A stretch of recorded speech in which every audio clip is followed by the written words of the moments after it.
नमस्कार दोस्तों, विकास study circle के यूट्यूब चैनल पर आप सभी का स्वागत है। दोस्तों, आज 17 नवंबर 2022 से संबंधित हम लोग करंट अफेयर पर चर्चा करेंगे। तो आप लोग दोस्तों वीडियो के साथ अंत तक अवश्य बने रहें तथा वीडियो को ज़्यादा से ज़्यादा शेयर करें, लाइक करें और चैनल को अधिक से अधिक सब्सक्राइब करें। चलिए दोस्तों, देखते हैं आज का हमारा पहला प्रश्न है। हाल ही में रिलायंस इंडस्ट्रीज ने कहां पर भारत का पहला और दुनिया का सबसे बड़ा कार्बन फाइबर प्लांट लगाने की घोषणा की है? तो दोस्तों, जो रिलायंस इंडस्ट्रीज है इसने भारत का पहला और दुनिया का सबसे बड़ा कार्बन फाइबर प्लांट कहां लगाया है? तो हजीरा, गुजरात में। अगला दोस्तों प्रश्न हमारा है, कौन सी फार्मा कंपनी भारत का पहला सर्वाइकल कैंसर वैक्सीन लॉन्च करेगी? तो दोस्तों, सर्वाइकल कैंसर जो है लॉन्च करने वाली पहली कंपनी कौन है? तो सीरम इंस्टीट्यूट ऑफ इंडिया। इसका दोस्तों मुख्यालय कहाँ है? तो पुणे में। आगे दोस्तों देखिएगा, अगला प्रश्न हमारा है, हाल ही में पहला होम्योपैथी अंतर्राष्ट्रीय स्वास्थ्य शिखर सम्मेलन कहाँ आयोजित किया जाएगा? तो दोस्तों, यह दुबई में आयोजित किया जाएगा। अगला दोस्तों प्रश्न हमारा है, चर्चा में रहा सिनर्जी क्या है? तो दोस्तों, सिनर्जी क्या है? यह दोस्तों साइबर सुरक्षा अभ्यास है। सिनर्जी जो है यह साइबर सुरक्षा अभ्यास है, आप लोग ध्यान रखें, बहुत ही अच्छा प्रश्न है। अगला दोस्तों प्रश्न देखिएगा, द हीरो ऑफ टाइगर हिल किसकी आत्मकथा है? तो दोस्तों, द हीरो ऑफ टाइगर हिल यह योगेंद्र सिंह यादव की आत्मकथा है। योगेंद्र सिंह यादव इनकी आत्मकथा है, द हीरो ऑफ टाइगर हिल। अगला दोस्तों प्रश्न देखिएगा, ई समाधान पोर्टल का संबंध किस संस्थान या आयोग से है? तो दोस्तों, ई समाधान पोर्टल का संबंध जो है वह विश्वविद्यालय अनुदान आयोग यूजीसी इससे संबंधित है। अगला दोस्तों प्रश्न देखिएगा, और आप इससे बात कीजिए दोस्तों, विश्वविद्यालय अनुदान जो आयोग है इसके इस समय वर्तमान में अध्यक्ष कौन है? तो जगदीश कुमार जो हैं वह इस समय वर्तमान में यूजीसी के अध्यक्ष हैं। अगला दोस्तों प्रश्न है, जो देश की पहली नाइट स्काई सेंचुरी कहाँ स्थापित की जाएगी? तो दोस्तों, देश की पहली नाइट स्काई जो सेंचुरी है यह हनले, लद्दाख में स्थापित होगी। यह भी प्रश्न दोस्तों बहुत ही अच्छा है। अगला दोस्तों प्रश्न देखिएगा, 5 सितंबर 2022 को प्रधानमंत्री नरेंद्र मोदी ने पीएम श्री योजना की घोषणा की है, यह किससे संबंधित है? तो दोस्तों, यह प्रश्न आपके लिए बहुत ही इंपॉर्टेंट है, इस पर आप लोग डबल टिक कर लीजिएगा कि आपसे प्रश्न बनेगा कि पीएम श्री योजना जो है इसका संबंध किससे है? तो दोस्तों, इसका संबंध स्कूल से है। आप लोग इसका भी ध्यान रखिए, बहुत ही अच्छा प्रश्न है। आगे दोस्तों देखिएगा, राष्ट्रीय प्रेस दिवस यह दोस्तों कब मनाया जाता है? तो राष्ट्रीय प्रेस दिवस मनाया जाता है 16 नवंबर को। दोस्तों, भारतीय प्रेस परिषद पीसीआई की स्थापना जो हुई है वह 1965 के एक्ट से 1966 में हुई है। यह चीज़ आप लोग ध्यान रखें कि भारतीय प्रेस परिषद का एक्ट पूछा जाए तो यह है 1965 का एक्ट, और इसकी स्थापना जो हुई है यह 1966 में हुई हुई है। इसके दोस्तों जो भारतीय प्रेस परिषद इसकी वर्तमान अध्यक्ष हैं रंजना प्रसाद देसाई। दोस्तों, बात की जाए विचार एवं अभिव्यक्ति की स्वतंत्रता का अधिकार कौन से अनुच्छेद में है? तो अनुच्छेद 19A में है दोस्तों, विचार व अभिव्यक्ति की स्वतंत्रता। अगला दोस्तों प्रश्न देखिएगा, वर्नाकुलर जो प्रेस एक्ट है किसने लागू किया? तो दोस्तों, आपको पता ही होगा, जो वर्नाकुलर प्रेस एक्ट है यह दोस्तों लिटन ने लागू किया था। और दोस्तों, बात की जाए कि प्रेस का मुक्तिदाता किसे कहा जाता है? तो दोस्तों, चार्ल्स मेटकाफ, इन्हें दोस्तों प्रेस का भारतीय प्रेस का मुक्तिदाता कहा जाता है। आगे दोस्तों देखिएगा, अगला प्रश्न हमारा है, 15 नवंबर 2022 को किस राज्य में पंचायत अनुसूचित विस्तार अधिनियम पेशा जो है दोस्तों लागू किया गया? तो दोस्तों, पहली बात तो आप लोग इसका जो फुल फॉर्म है यह आप लोग ध्यान रखें, आपसे पूछा जा सकता है कि पेशा इसका दोस्तों फुल फॉर्म क्या है? तो panchayat extension to schedule area. यह दोस्तों इसका फुल फॉर्म है panchayat extension to schedule area, यानी दोस्तों पंचायत अनुसूचित विस्तार अधिनियम पेशा। यह लागू कहाँ किया गया है? तो मध्य प्रदेश में। दोस्तों, जो पेशा है इसका अधिनियम है 1996 का एक्ट है, और यह दोस्तों जो पेशा अधिनियम है यह दिलीप भूरिया समिति की सिफारिश पर लागू किया गया था।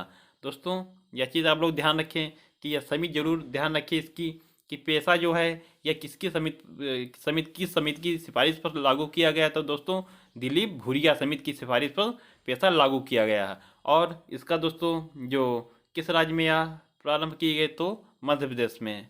आगे दोस्तों देखिएगा, 73वां संविधान संशोधन यह दोस्तों किससे संबंधित है? तो पंचायती राज से।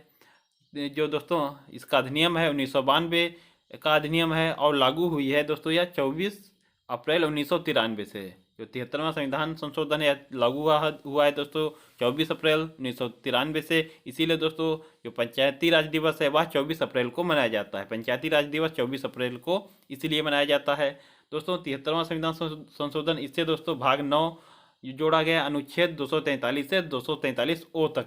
यह चीज़ आप लोग ध्यान रखें, अनुच्छेद 243 से 243 ओ तक।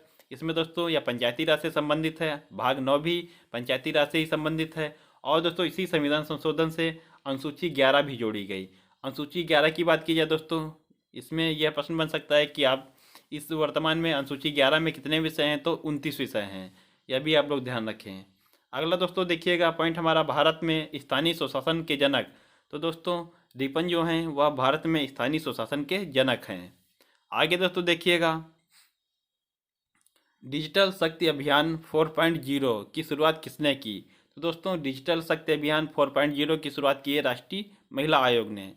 राष्ट्रीय महिला आयोग ने डिजिटल शक्ति अभियान जो 4.0 है क्या शुरुआत की है। और आपसे पूछा जा सकता है कि इसकी सहयोगी कौन कौन सी संस्था है, तो साइबर पीस संस्था और मेटा जो फेसबुक है दोस्तों, यह दोनों संस्थाएं जो हैं यह राष्ट्रीय महिला आयोग की सहयोगी संस्थाएं जिन्होंने डिजिटल शक्ति अभियान 4.0 शुरुआत जिसकी की है।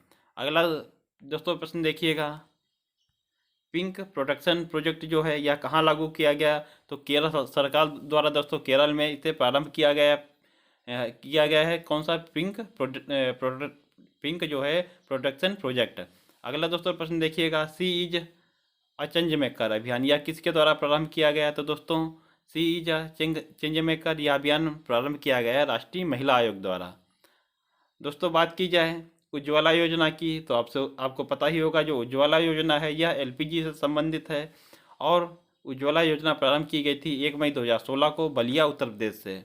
दोस्तों उज्ज्वला जो 2.0 है इसकी शुरुआत कब की गई, तो 10 अगस्त 2021 को महोबा उत्तर प्रदेश से इसकी शुरुआत की गई है। अगला दोस्तों पॉइंट देखिएगा, डिजिटल इंडिया कार्यक्रम की बात की जाए, यह दोस्तों शुरुआत कब किया गया इसका। इस कार्यक्रम का शुरुआत हुई है 1 जुलाई 2015 को। आगे दोस्तों देखिएगा,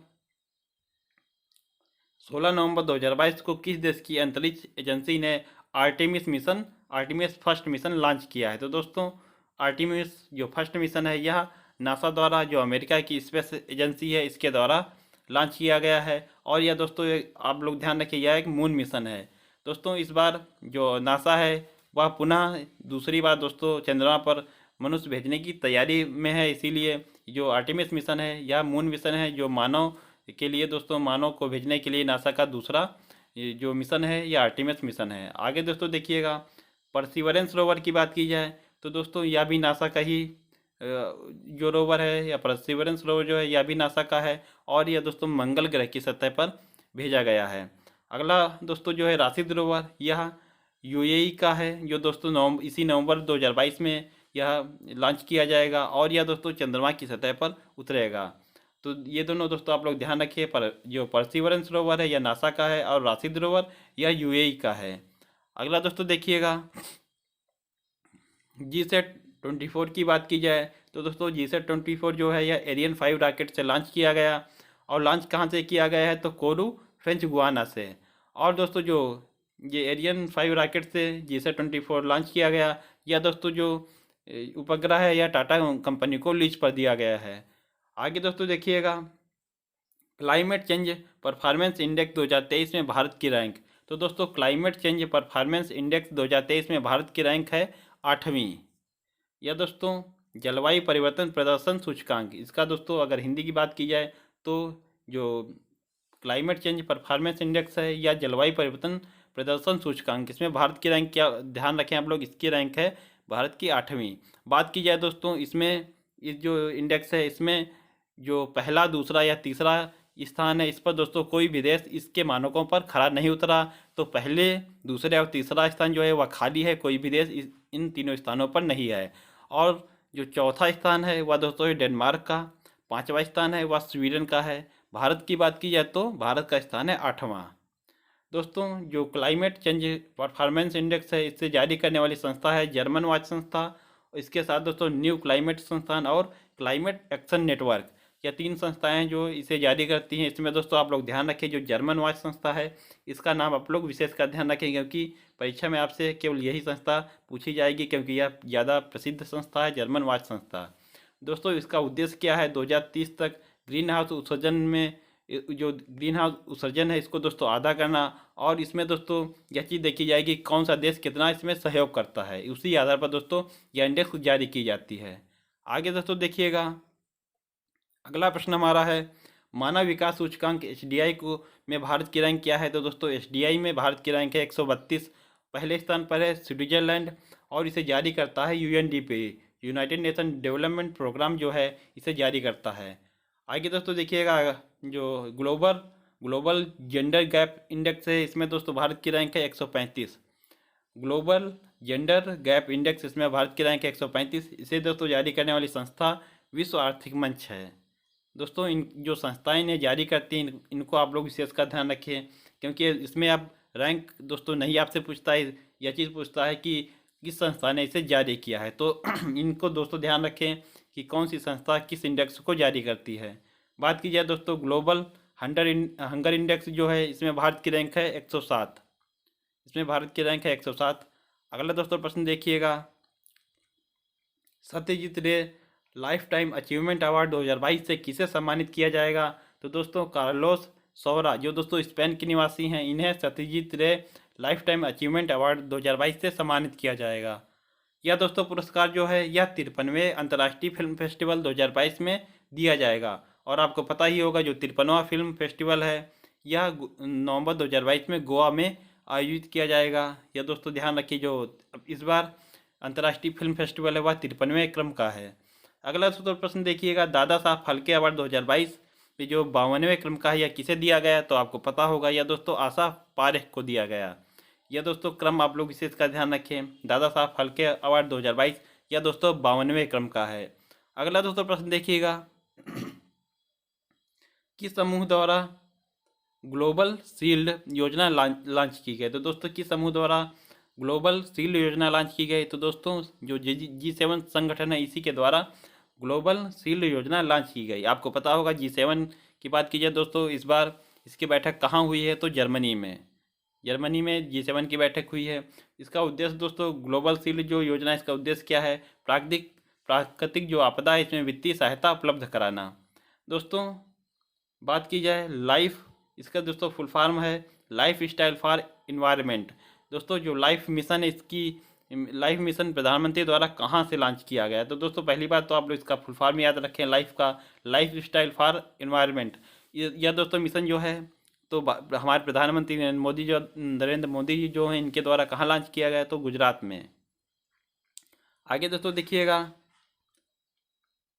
वर्तमान में भारत के मुख्य आर्थिक सलाहकार कौन हैं। तो दोस्तों वर्तमान में भारत के मुख्य आर्थिक सलाहकार हैं अनंत नागेश्वरन, और मुख्य वैज्ञानिक सलाहकार की बात की जाए तो दोस्तों वह हैं अजय कुमार सूद जी। दोस्तों दोनों पॉइंट बहुत ही अच्छे हैं, आप लोग इनका जरूर ध्यान रखें। अगला दोस्तों प्रश्न हमारा है, कौन सा देश विश्व में दूसरा सबसे अधिक इस्पात का उत्पादन करने वाला देश बन गया है। तो दोस्तों जो हमारा भारत है यह विश्व में दूसरा सबसे अधिक इस्पात उत्पादन वाला देश बना है। पहला देश कौन सा है दोस्तों, वह चीन है। दोस्तों ध्यान रखिए इस प्रश्न को भी आप लोग। अगला दोस्तों प्रश्न देखिएगा, उत्तराखंड उच्च न्यायालय नैनीताल से कहाँ स्थानांतरित किया जाएगा। तो दोस्तों जो उत्तराखंड उच्च न्यायालय है यह नैनीताल से हल्द्वानी स्थानांतरित किया जाएगा। तो दोस्तों बात की जाए उत्तराखंड की राजधानी, आपको पता होगा देहरादून है, लेकिन जो उत्तराखंड की ग्रीष्मकालीन राजधानी है वह दोस्तों गैरसैंण है। दोस्तों इन पॉइंटों को भी आप लोग ध्यान रखें। बात की जाए दोस्तों उच्च न्यायालय की पहली महिला मुख्य न्यायाधीश कौन है। तो दोस्तों उच्च न्यायालय के पहली महिला मुख्य न्यायाधीश हैं लीला सेठ, जो दोस्तों हिमाचल प्रदेश उच्च न्यायालय की मुख्य न्यायाधीश रही हैं। दोस्तों बात की जाए अगर उच्चतम न्यायालय की मुख्य न्यायाधीश, तो दोस्तों वर्तमान जो मुख्य न्यायाधीश तो उच्चतम न्यायालय में हमारे कोई नहीं रही, लेकिन अगर उच्चतम न्यायालय की पहली जो दोस्तों महिला न्यायाधीश है उनकी बात की जाए तो वह हमारी फातिमा बीबी जी हैं। तो दोस्तों यह चीज़ आप लोग ध्यान रखें, जो उच्चतम न्यायालय है इसमें दोस्तों पहली महिला न्यायाधीश की बात की जाए तो फातिमा बीबी जी हैं, और उच्च न्यायालय में पहली महिला मुख्य न्यायाधीश व लीला सेठ जी हैं।